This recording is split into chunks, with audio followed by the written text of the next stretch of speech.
لو أنزلنا هذا القرآن على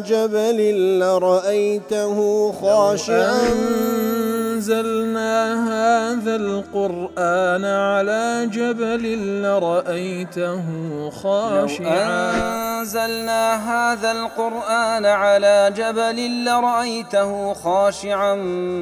متصدعا من خشية وتلك الأمثال نضربها للناس لعلهم يتفكرون.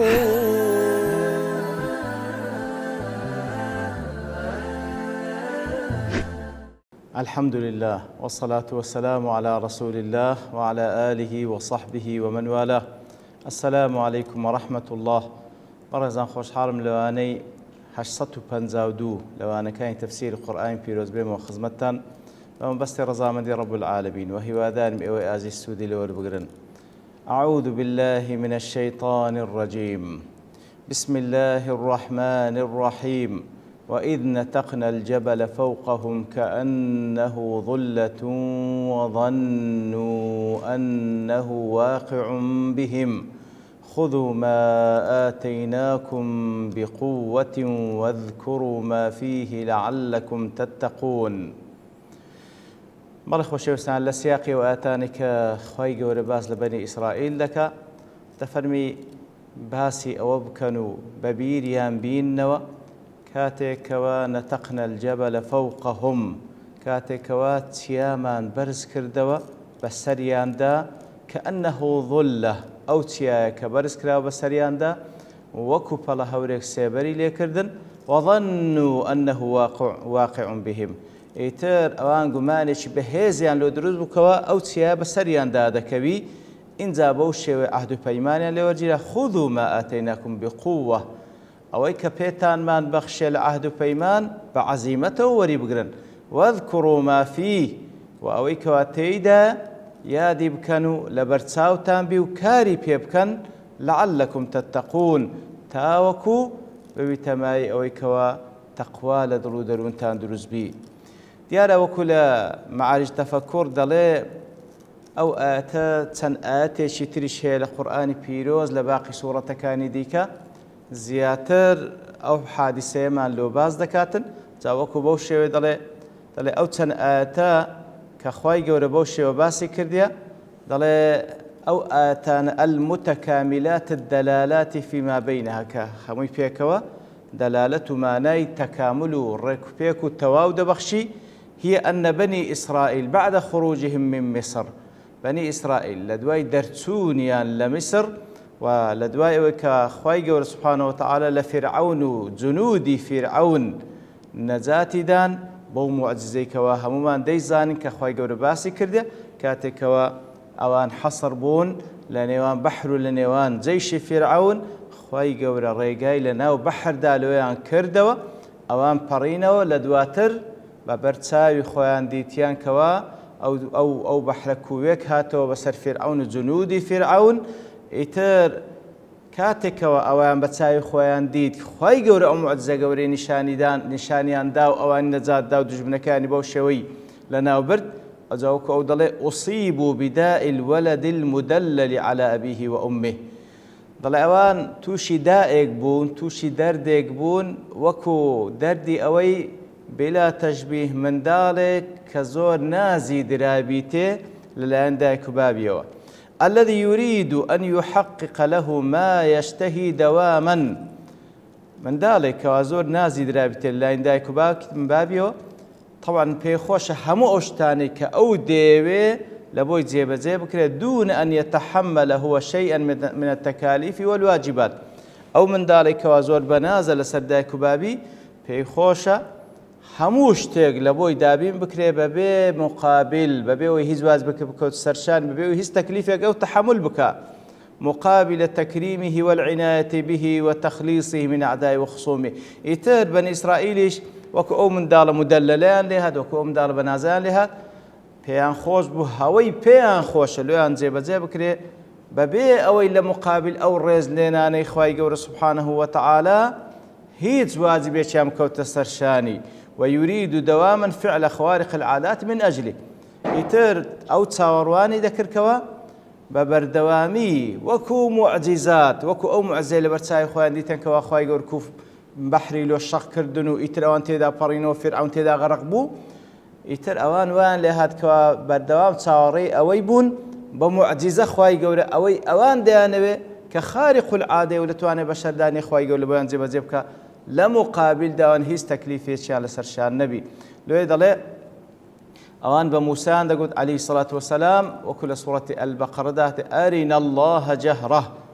واتە پیشانماندا بە تەواتی بە چاوی خۆمان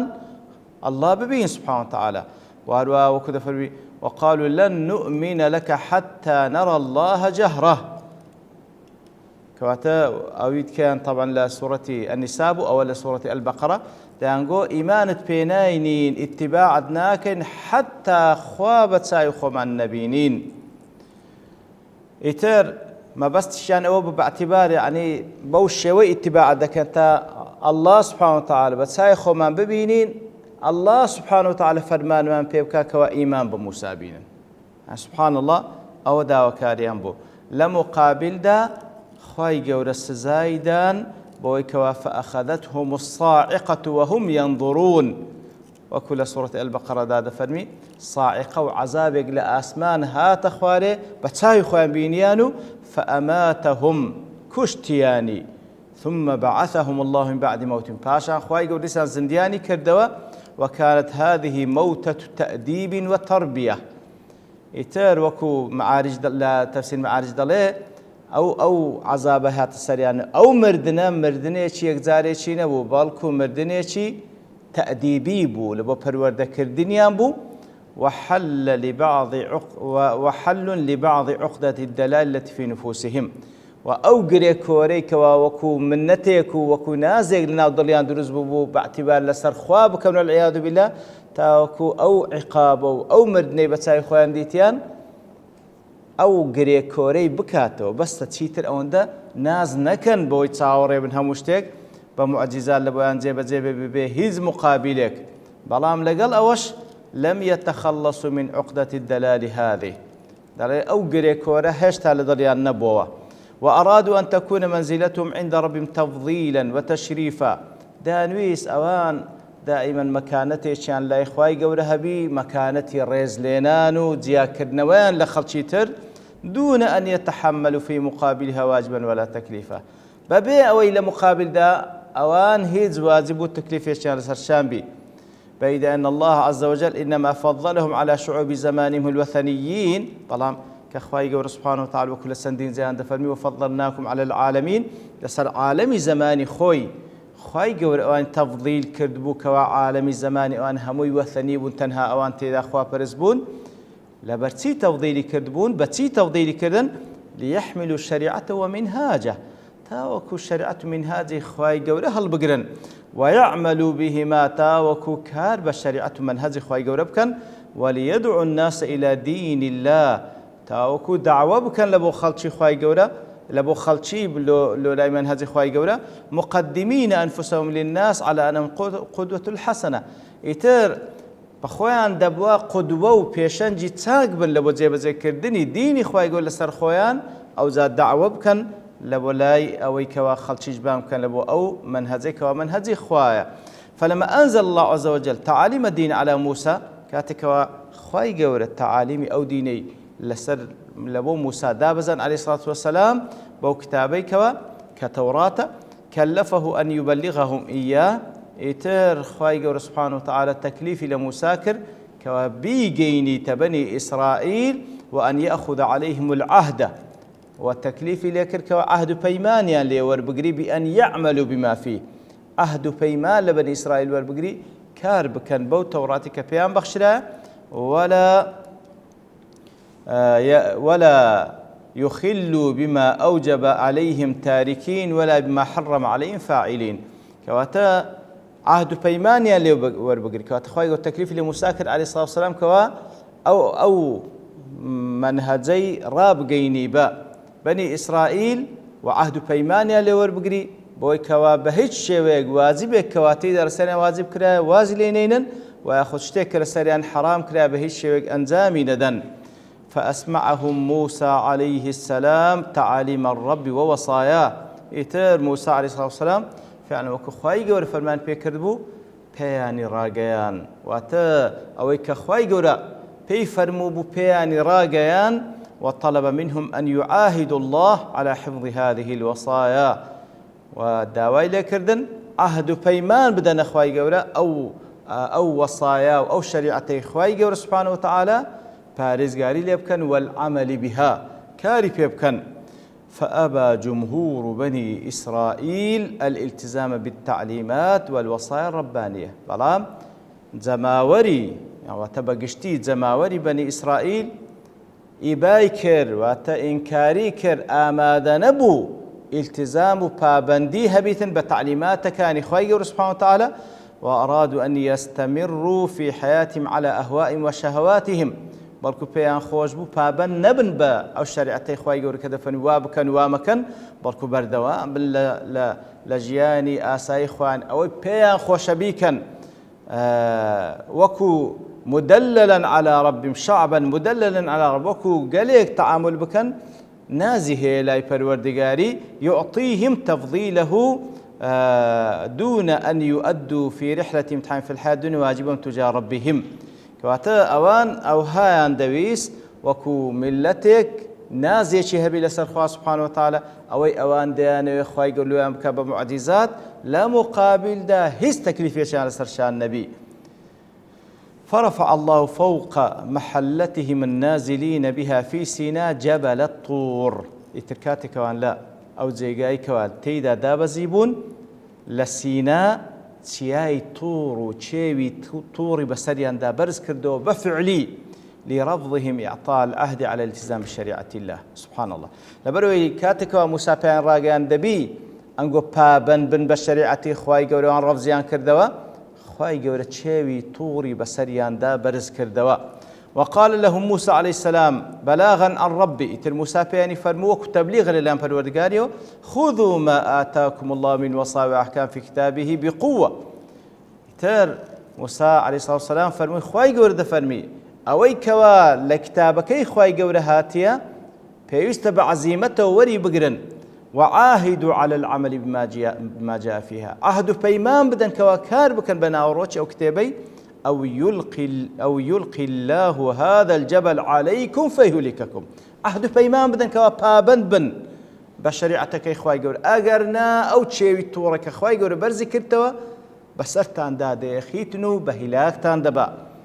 وعلى الرغم من هذا لقل أوش ظلت عقدة الشعب المدلل مستحكمة فيهم. كاتليك يا كمزار كاتشيوي تورج بسريان دا برز كراوا حر أو غريكوري كأوان شعب الله المختار نو دلالو نازيان لسرخواها أو غريه هل لسريان دا ما بوا لويا آمادا نبون بابن بن بلين بابن دبن بشريعة خواهي قربالكو وتيان سمعنا وعصينا بيستمان بلام عصيان دكين جيرانا قرين. ويظهر أنهم رأوا أن الأمر لمجرد التخويف لسرتادا وينظاني مجرد تخويف وترساندنا، فلو أعلنوا عصيانهم لم ينفذ الله فيه ما أشعرهم به. واتيجيشنا مجرد ترساندنا أجر إعلانش بكن كوان بابن نابن خواي جورة تنفيذ ناكا بتسيريان دا نايخي فهو لا يخع الجبل فوقهم. وكو دلي من دالك مدلل من دالك ونازل سرداكو بابها اگر بيتو او بابي كمزاد دارش بسردا بابري نشان بدا بري ليد دام دلي او سيقي بوي هيك او دلي نالي بدا لوي بهيس شيوك جوي لي راناغري لوي دلي وكل سورة البقرة خواي قلت او حالتنا لو باز ذكا وإذ أخذنا ميثاقكم ورفعنا فوقكم الطور خذوا ما أتنا من قوة واسمعوا قالوا سمعنا وعصينا لسرت هذا أصلاً كتياج وشيء وسبطول بس أنا دا برز كرايتو دي وري بقرن وتينا سمعنا وأطعنا يعني جمان ينوابو أو مجرد تخويفه خواي يقول سريان دانا يا أخي. ويظهر أن الله عز وجل أدنى منهم الجبل المرفوع فوقهم شيئا فشيئا. بلان باشا ويكوا خواي يقول نزيج كردو صبر ليان حتى ظنوا أنه واقع بهم حتى جيشنا وقناعتك وبفعلي خواي يقول ديخات السريان أوجا لو حالتي عندما ذهبت عنهم أوهام ميوعة الدلال وتكشف لهم الحقيقة أوجا لو حالتي استعداديان نشاندا وقوتيان سمعنا وأطعنا كواتا لسرتادا بهيش شويك آمادا نبون پابند بوني خوشان نشان بدن لبروي قمانيا بمجرد تخويف وران بتواتك خواي يقول سيرا نزيش كرو خريقو بيام كي أوجا قوتيان سمعنا وأطعنا يتر بوشوي لما عاش تفكر باز لخطوات كانوا باز لما شهادة كلمان دكاتن ديار وكو تفسيري وردكاري وبابرين كلمات كانشي بابشتواني خواهي يقول له أني داتو دين وخزمتي وصلى الله وسلم على نبينا محمد وعلى آله وصحبه أجمعين وآخر دعوانا أن الحمد لله رب العالمين. لو أنزلنا هذا القرآن على جبل لرأيته خاشعا أنزلنا هذا القرآن على جبل لرأيته خاشعا أنزلنا هذا القرآن على جبل لرأيته خاشعا متصدعا من خشية وتلك الأمثال نضربها للناس لعلهم يتفكرون.